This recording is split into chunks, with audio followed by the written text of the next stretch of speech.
اور نقصان اس طرح ہوگا کہ بھارت نے پچھلے 15-20 سالوں میں جب سے وہ اپنی اسٹریٹجک پارٹنرشپ ڈیولپ کر رہے ہیں امریکہ کے ساتھ، انہوں نے اپنی ڈیفنس انوینٹری کو کافی ڈائیورسیفائی کیا ہے.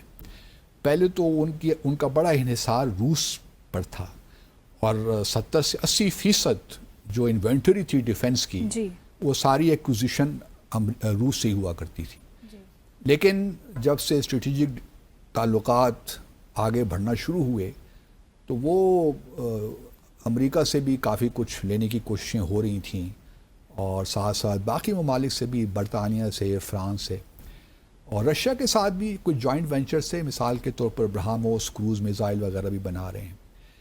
اب بھارت کی جو ایئر فورس ہے نا، یہ ہم پہلے بھی ڈسکس کر چکے ہیں کئی بار. پرابلم بھارت کی ایئر فورس میں ہے، اور کافی سیریس پرابلمز ہیں، ڈیفیشینسیز ہیں وہاں پہ. مطلب جتنے جہاز ان کے پاس ہونے چاہیے، جو ان کی ریکوائرمنٹ ہے، اس طرح ان کے پاس ہے نہیں. اور وہ انڈیجنس پروڈکشن کرنا چاہتے ہیں، لائٹ کمبیٹ ایئر کرافٹ کی بھی اور میڈیم ایئر کرافٹ کی بھی، اور دونوں میں بہت پرابلمز ان کو فیس ہو رہے ہیں. جہاں تک لائٹ کمبیٹ ایئر کرافٹ کی بات ہے، جو تیجا مارک 1 اور مارک 2، اب ان کے دونوں کے جو انجنز ہیں نا، وہ آنے ہیں امریکہ سے،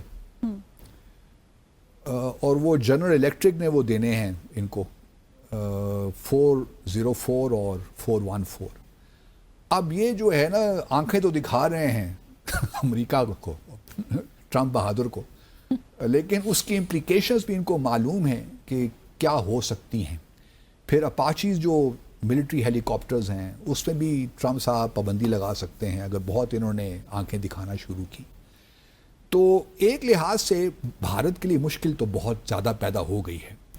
اب دیکھنا یہ ہے کہ وہ ٹرمپ کی جو ایک تو چلیے وہ رشیا والا معاملہ ہے نا، آئل کا، لیکن اگر ٹیرفز کی جانب اگر آپ آئیے تو وہاں بھی ٹرمپ جو ان سے ڈیمانڈ کر رہے ہیں بھارت سے، وہ یہ ہے کہ جی آپ اپنی مارکیٹس تو ہمارے لیے کھولیے نا.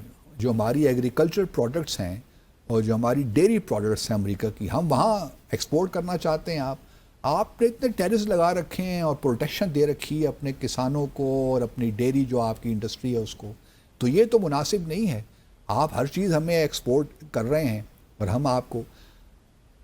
مودی صاحب کے لیے بہت مشکل ہے ماننا، کیونکہ ایک تو جینیٹیکلی موڈیفائڈ جو پروڈکٹس ہیں وہ اگر آئیں گی بھارت میں تو کسان تو بیچارہ مارا جائے گا نا بھارت کا. تو ایک پولیٹیکل جو ہے، پولیٹیکلی وہ فیزیبل نہیں ہے مودی صاحب کے لیے کہ وہ جو ٹیرفز ہیں، جو پروٹیکشن ہے، وہ ہٹا دیں ایگریکلچر پروڈکٹس میں اور ڈیری پروڈکٹس میں. اس وجہ سے یہ ایک بڑا ایک سیریس معاملہ ہے اس وقت امریکہ اور بھارت کے درمیان. دوسری جانب اگر آپ دیکھیے، گو کہ اگر آپ بھارت کا میڈیا دیکھیے، وہاں سے جو اسٹیٹمنٹس آ رہی ہیں ان کو آپ دیکھیے، تو لگتا یہ ہے کہ اب بھارت کوشش یہ کر رہا ہے کہ وہ روس اور چین کی جانب اس کا رجحان ہو. چلیے روس کے ساتھ تو ان کے تعلقات ٹریڈیشنلی اچھے رہے ہیں، تو پریزیڈنٹ پوٹن تھوڑا بہت اوبلائج کر ہی لیں گے. اور چونکہ پریزیڈنٹ پوٹن کی ملاقات بھی ہو رہی ہے صدر ٹرمپ کے ساتھ 15 اگست کو جمعے کے دن، تو اگر وہ ملاقات سکسیسفل ہو جاتی ہے، یعنی کوئی سیز فائر ایگریمنٹ ہو جاتا ہے، 30 دنوں کا صحیح کوئی شروعات ہو جاتی ہے، تو اس کا ایک پازیٹیو امپیکٹ ہوگا. پھر جو 25% پینلٹی لگی ہوئی ہے بھارت کی آئل امپورٹ کرنے کی وجہ سے روس سے، اس میں شاید کوئی تھوڑی بہت بہتری ہو جائے. لیکن جو یہ کوشش کر رہے ہیں چین کے ساتھ معاملات طے کرنے کی، وہ تو نہیں ہو سکتے. مشکل ہے. چین کے ساتھ بھی اگر دیکھیں نا، ابھی شنگھائی کوآپریشن آرگنائزیشن سمٹ ہو رہی ہے چین میں 31 اگست سے لے کر 1 سپٹمبر تک.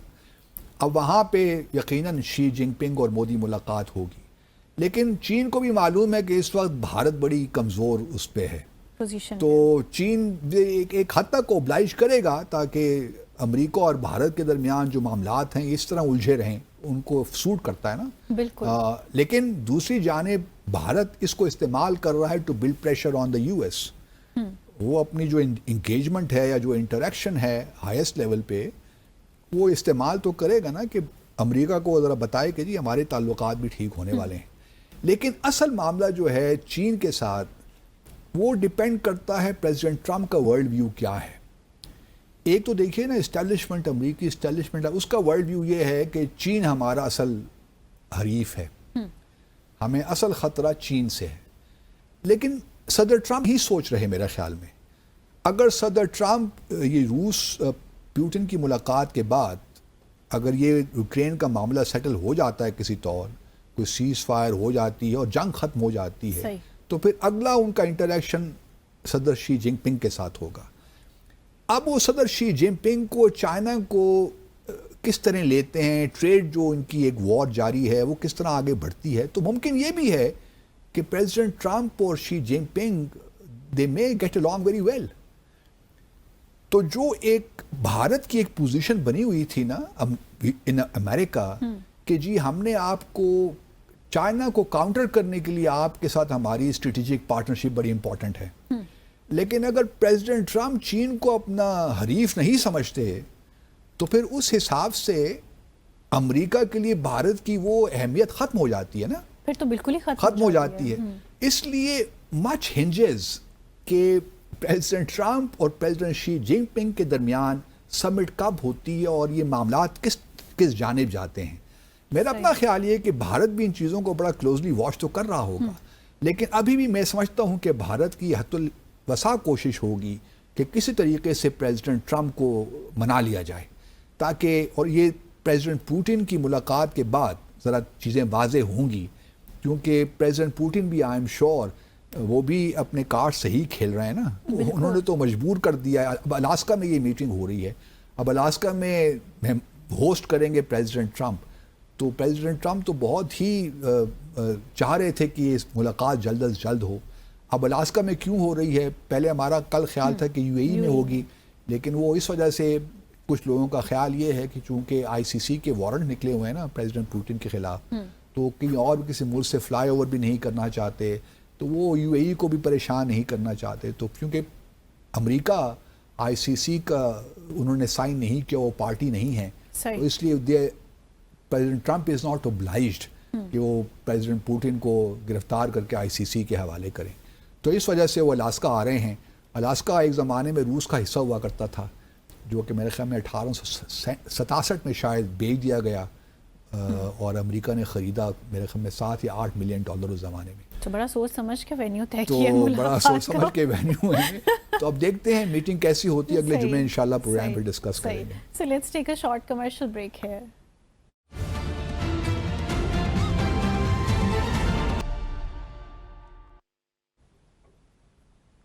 Welcome back. سو باسی صاحب، آذربائیجان اور آرمینیا کے مابین امن معاہدہ ہو گیا ہے، کیا اسی قسم کا کوئی امن معاہدہ پاکستان اور بھارت کے مابین نہیں ہو سکتا؟ ہونے کو تو کچھ بھی ہو سکتا ہے. پریزیڈنٹ ٹرمپ نے دیکھیے نا، آپ کہتی ہیں کہ کوئی نوبیل پیس پرائز نہیں ملنا چاہیے. اب کل انہوں نے وائٹ ہاؤس میں آذربائیجان کے صدر اور آرمینیا کے پرائم منسٹر کو بٹھا کے دیکھیں امن معاہدہ کروا دیا. اور یہ کتنے عرصے سے یہ جنگ چل رہی تھی، آپ کو پتہ ہے، ان دونوں ممالک کے درمیان. میں ایکچولی اس زمانے میں سوویت یونین میں تھا، اور مجھے اتفاق ہوا ہے آرمینیا بھی جانے کو اور آذربائیجان بھی جانے کا. یریوان جو آرمینیا کا کیپٹل ہے، کیا خوبصورت کیپٹل ہے، اور باکو جو آذربائیجان کا کیپٹل ہے وہ بھی بڑا زبردست ہے. وہاں پہ بلکہ ایک ملتان سرائے بھی ہے. یہاں سے ٹریڈرز جاتے تھے نا، تو وہاں ایک جگہ رہتے تھے، تو وہ جو اونر تھا اس نے اس کو ملتان ہی کا نام دے دیا. ملتان سے شاید بہت جاتے ہوں گے تاجر یہاں سے. تو ملتان سرائے بھی ہے، بڑا زبردست کھانا اس ریسٹورینٹ میں ملتا تھا. تو یریوان اور باکو بڑے زبردست شہر ہیں، یہ موقع ملے تو ضرور جا. اچھا، ہمارے آرمینیا کے ساتھ تعلقات نہیں ہیں، ہم نے تعلقات آذربائیجان اور ترکیے کی وجہ سے نہیں رکھے. اب یہ معاملات ان کے طے ہو گئے ہیں، تو ہم امید کرتے ہیں کہ آرمینیا سے بھی ہمارے تعلقات ٹھیک ہو جائیں گے. پاکستان سے تو کر نہیں پا رہے، آپ کدھر آرمینیا پہنچا رہے ہیں؟ اسی بس پہ بات کرتے ہیں. لیکن آرمینیا اس وقت، آرمینیا اور بھارت کے تعلقات بڑے زبردست ہیں، کیونکہ آذربائیجان پاکستان کو سپورٹ کرتا ہے. لیکن ہمارے وزیر اعظم نے جو ہے ایک ٹویٹ کر کے اس معاہدے کو بڑا سراہا، تو جس سے اب یہ واضح ہوتا ہے کہ شاید اب چونکہ آذربائیجان اور آرمینیا کے تعلقات ٹھیک ہو گئے ہیں، ترکیے کی بھی ہو گئے ہیں آرمینیا کے ساتھ، تو کوئی وجہ نہیں ہے کہ پاکستان کے تعلقات بھی قائم نہ ہو سکیں. ہم بھی اب ان کو تسلیم کر لیں گے اور ہمارے بھی ہوپ فلی تعلقات قائم ہو جائیں گے. اچھا، اب یہ بڑا انٹرسٹنگ ہے، کیونکہ جب سوویت یونین کلیپس ہو رہا تھا نا منتہا، اس سے پہلے 1988-89 میں وقت مجھے صحیح یاد آتا ہے تو نگورنو کاراباخ ایک علاقہ ہے جس کا جو کہ سوویت یونین کے زمانے میں آذربائیجان کے پاس تھا. جی اس زمانے میں اس کو آذربائیجان ریپبلک کہتے تھے. آذربائیجان ریپبلک، آرمینیا ریپبلک، سارے سوویت یونین کی ریپبلکس تھیں. 15 جو ریپبلکس اس میں 2 یہ بھی تھیں. تو اس وقت سوویت یونین کے زمانے میں ارینجمنٹ یہ تھا کہ جو ایک نگورنو کاراباخ انکلیو ہے وہ دے دیا جائے آذربائیجان کو، لیکن اس میں جو رہنے والے لوگ تھے وہ سارے آرمینین تھے. تو آرمینیا کو جب یہ تھوڑا بہت محسوس ہوا کہ ماسکو ذرا کمزور ہو گیا ہے تو انہوں نے نگورنو کاراباخ پہ قبضہ کر لیا. پھر اس کے بعد یہ جاری رہا، تھوڑی بہت ٹینشن رہی آرمینیا آذربائیجان میں. جب سوویت یونین کلیپس ہو گیا اس کے بعد آذربائیجان نے کوشش کی کہ واپس لے لے.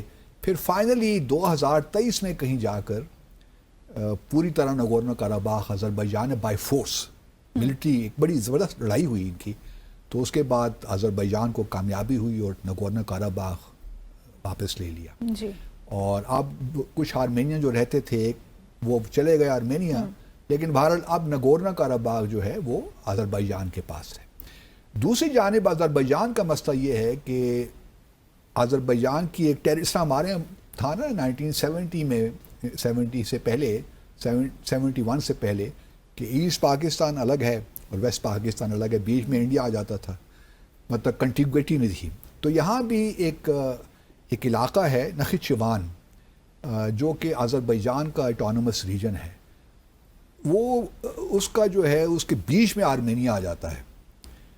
تو جو لینڈ اور ریل کا جو کنیکشن ہونا چاہیے مین لینڈ آذربائیجان کا اس اپنی جو سیمی اٹانومس ریجن ہے نخچیوان کا وہ نہیں ہے، تو اس کے لیے آرمینیا کی اجازت چاہیے. تو پیچھے بڑے عرصے سے ٹینشن چل رہی تھی اور آذربائیجان کی کوشش یہ تھی کہ جی یہ ملنا چاہیے، یہ کچھ جو ایکسیس ملنی چاہیے تھرو آرمینیا ڈینائی کر رہا تھا، دشمنی ہے نا. تو اب یہ جو معاہدہ اس وقت ہوا ہے کل وائٹ ہاؤس میں، اس میں ایک تو دونوں ممالک نے پیس کی بات کی ہے، فرینڈشپ کی بات کی ہے، اور اب یہ ایک کوریڈور بنانے جا رہے ہیں جو کہ تقریباً آپ صدرن جو آرمینیا ہے نا وہاں پہ، اور یہ تقریباً آپ کہہ لیے 40-43 میل کا ایک کوریڈور بنے گا جو کہ ریل اور روڈ لنک کریٹ کرے گا مین لینڈ آذربائیجان کو اور جو اٹانومس جو ریجن آذربائیجان کا. تو یہ ایک بہت بڑی بات ہے کہ 40 سالوں سے جنگ تھی، اب یہ معاہدہ ہو گیا ہے. اور اس جو کوریڈور کا نام ہے، پہلے تو اس کا شاید نام تھا زنجزور یا کچھ قسم کا نام تھا. اب آرمینیا اور آذربائیجان نے یہ ایگری کیا ہے کہ اس کا نام ہم رکھیں گے Trump route for international peace and prosperity trip. تو یہ ٹرمپ صاحب کو، اور انہوں نے کہا کہ جی ہم تو ٹرمپ صاحب کو نامینیٹ کرنے جا رہے ہیں نوبیل پیس پرائز کے لیے، تو ایک اور جو ہے ان کی اچیومنٹ ہے. تو اب مان جائیے، دلوا دیجئے، میں کہتا ہوں ابھی جب تک شہباز شریف اور مودی، پیلسٹائن اینڈ کشمیر، چلیے پھر کوشش یہ کرتے ہیں، کیونکہ دیکھیے نا، اگر میں دیکھ رہا ہوں کہ اگر جو ہے آذربائیجان کے صدر اور آرمینیا کے وزیر اعظم اتنی مطلب تلخ، ایک بڑی ہاسٹیلیٹی تھی ان کے درمیان بھی، بلکہ ترکی اور آرمینیا کے درمیان تو یہ سیکنڈ ورلڈ وار سے پہلے کی جو ہے نا کلیم ترکی کے خلاف کرتے ہیں کہ انہوں نے جینوسائیڈ کیا، اور بڑی لمبی تاریخ ہے ان کی بھی. تو وہ اگر چیزیں ٹھیک ہو سکتی ہیں تو پاکستان اور بھارت کے درمیان بھی ہو سکتی ہیں. معاملہ تو صرف جموں اور کشمیر کا ہی ہے نا. اور پریزیڈنٹ ٹرمپ کئی بار کہہ چکے ہیں کہ وہ چاہتے ہیں کہ کشمیریں میڈیشن کریں. اب میڈیشن دیکھیں، یہ معاہدہ بھی ہوا ہے تو بیہائنڈ دا سینس پہلے بات چیت ہوتی رہی ہے نا. تو ہم بھی یہی امید کرتے ہیں کہ پریزیڈنٹ ٹرمپ اپنے اگلے 2 سال لگائیں گے اور بیہائنڈ دا سینس کچھ انکریج کریں گے بھارت کو کہ اس مسئلے کو بھی سالو کریں، کیونکہ یہ بھی آپ کے انٹرسٹ میں ہے. دیکھیں نا، اگر بلکہ پریزیڈنٹ ٹرمپ نے کل پھر ذکر کر دیا کہ میں نے سیز فائر کروائی تھی، تو اس پہ پھر بھارت میں کافی شور شرابہ مچا ہوا ہے. تو کہنے کا مطلب یہ ہے، یہ سن لیں وہ کیا کہا تھا پریزیڈنٹ، سنا دیجئے پروڈیوسر صاحب. As president, my highest aspiration is to bring peace and stability to the world. Like probably. As president, my highest aspiration. بھولتے نہیں ہیں، چھوڑتے نہیں. تو کہنے کا مقصد یہ ہے کہ اس قسم کا پریزیڈنٹ ٹرمپ کوئی تھوڑا بہت اگر پریشر بلڈ کریں بھارت پہ کہ یہ اب تنازع بھی ختم کریں, بہت ہو گیا, بہت آپ نے لڑ لیا, اب یہ وقت ہے کہ اس معاملے کو بھی سالو کریں.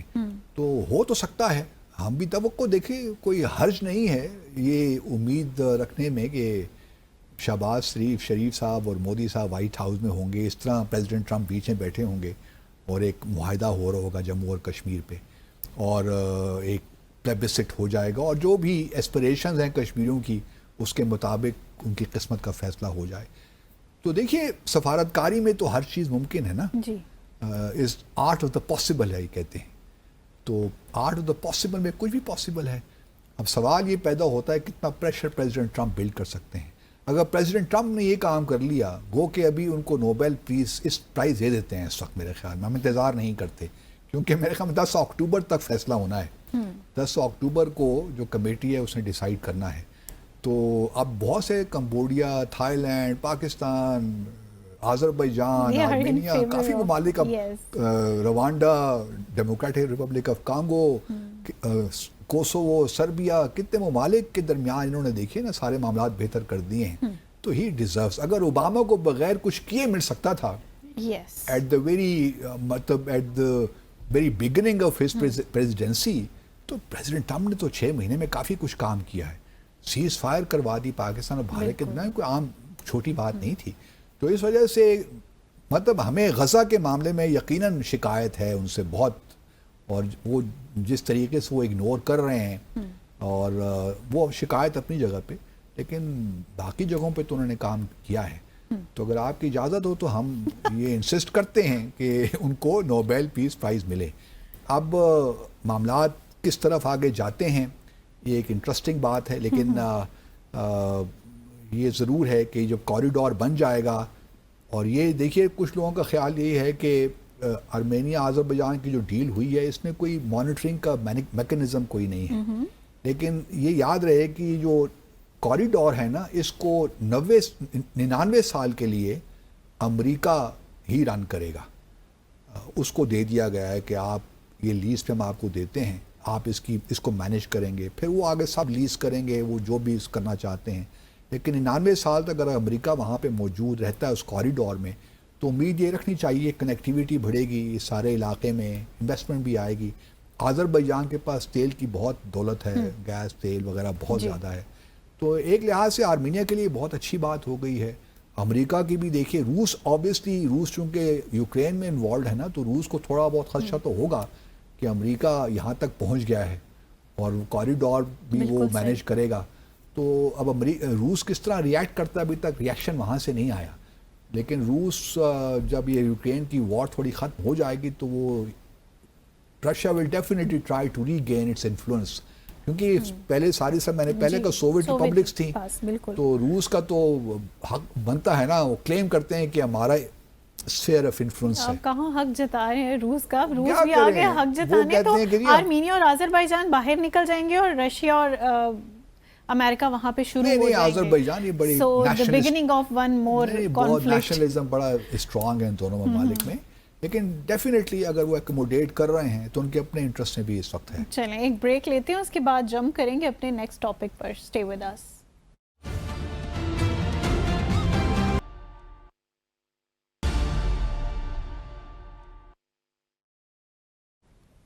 Welcome back after the break. Basit صاحب, اتنی چیزیں زبردست طریقے سے آپ نے ایکسپلین کی, ویئرس کے ساتھ ساتھ مجھے بھی سمجھائیں. مجھے بتائیں یہ بھارت چاہ کیا رہا ہے, کر کیا رہا ہے؟ ایک جانب تو بلند و بانگ دعوے کہ مقبوضہ جموں کشمیر میں سب کچھ سیٹ ہے, ٹھیک ہے, یہ سیٹ ہے, بالکل سیٹ ہے.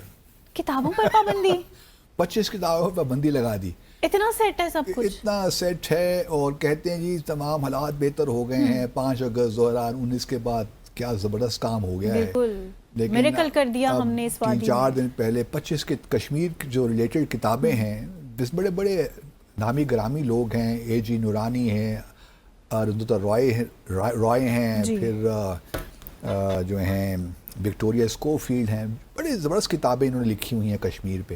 مولانا مودودی کی کتاب بھی ہے, وہ تو خیر الجہاد کے بارے میں ہے, لیکن ان کی تو کشمیر کے بارے میں ہے نا.